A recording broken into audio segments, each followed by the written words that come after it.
Guys, কেমন আছো? আশা করছি ভালো আছো। তো আজকে আমি বিকালে একটা নতুন জিনিস নিয়ে চলে আসছি।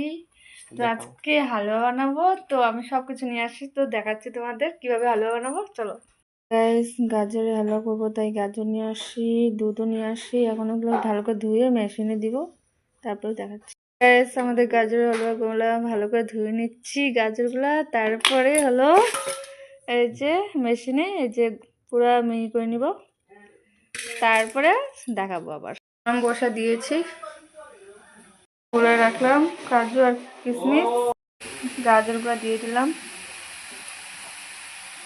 হালকা সিদ্ধ করে নিলাম। এখন দুধ দিয়ে দিব,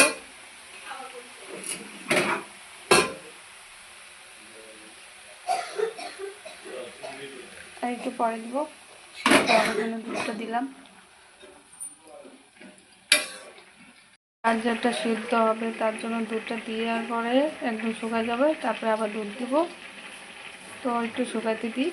দেখতে পাচ্ছ অনেকটাই শুকায় গেছে। তো আমি দুধ আর চিনিটা দিয়ে দিব। এখন দুধটা দিয়ে দিচ্ছি, আরও আগেও দিয়েছিলাম, তো আমি এখন একটু দিয়ে দিব। চিনিও দিয়ে দেবো সঙ্গে সঙ্গে, কতটুকু খাবো অতটুকু দিব। মিষ্টি হলে গাজর হালুয়াটা ভালো লাগে।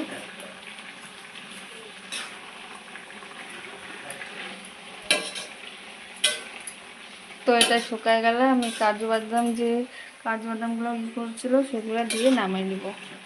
তো এটাও আমি শুকাইতে দিব। আবার দুধ দেওয়া হয়েছে, সেটা শুকায় গেছে, আর হালকা আছে, সেটা শুকাইলে আমি বাদাম আর ঘি উপর থেকে দিয়ে নামাই দিব। হয়ে গেছে, আর এদিকে দুধের ছালিও দেওয়া হয়ে গেছে, সব দেওয়া হয়ে গেছে, শুকায় হয়ে গেছে। তো আমি নামাই নেব, তার জন্য আমি বাদাম দিয়ে দিচ্ছি, যেটা আমি ফুলার করে রাখছিলাম। তোমরাও ট্রাই করতে পারো, অনেক টেস্টি হয়। আমি যেভাবে করেছি সেইভাবে করে দেখবেন, অনেক টেস্টি হয়। তো আমি আমার বরকে খেতে দেবো, তারপরে সে বলবে কেমন হয়েছে।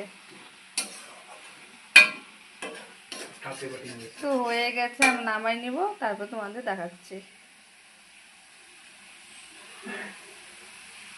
গাজর হালুয়া রেডি, আমি এখন নামাই নিব। কেমন হয়েছে বলো?